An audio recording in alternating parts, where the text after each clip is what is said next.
Magandang araw sa ating lahat at lalo na sa ating guro na si Binibining Joanna Vidya. Magandang araw, ma'am. At sa aking mga klase, magandang araw. Ako nga pala si Regina Pisa Barriaga at narito ako ngayon upang ibahagi ang aking saloobin tungkol sa wikang Filipino. Ang wikang Filipino ay higit pa sa simpleng paraan na pakikipag-usap, ito ang ating kaluluwa.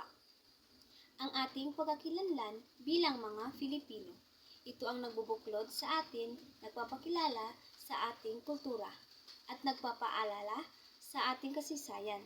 Sa bawat salita, sa bawat parilala, nakapaloob ang ating mga pangarap bilang isang bansa.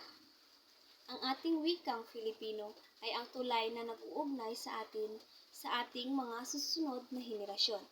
Ngunit sa kabila ng kahalagahan nito, hindi natin maitatanggi na ang kinakaharap ng wikang Filipino ang mga hamon sa kasalukuyan ng impluwensya ng ibang wika, tulad ng Ingles, ay nagdudulot ng pagbabago sa ating paggamit ng wikang Filipino.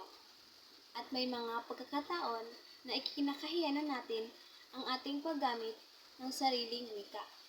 Ngunit hindi dapat tayo mawalan ng pag-asa. Ang wikang Filipino ay isang buhay na wika na nagpatuloy, umuunlad, nagpapabago at sa pamamagitan ng ating pagsisikap. Maaari nating ipatuloy na palakasin ang ating wika at tiyakin na mananatili itong isang mahalagang bahagi ng ating kultura. Pagkakilanlan, wikang Filipino. Wikang Filipino ay isang kayamanan na dapat nating pahalagahan at pangangalagaan at sa pamamagitan ng ating pagkakaisa at pagsisikap.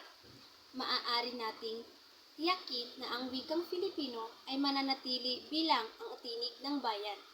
At kailangan tandaan natin na ang ating pagiging wikang Filipino ay isang karangalan.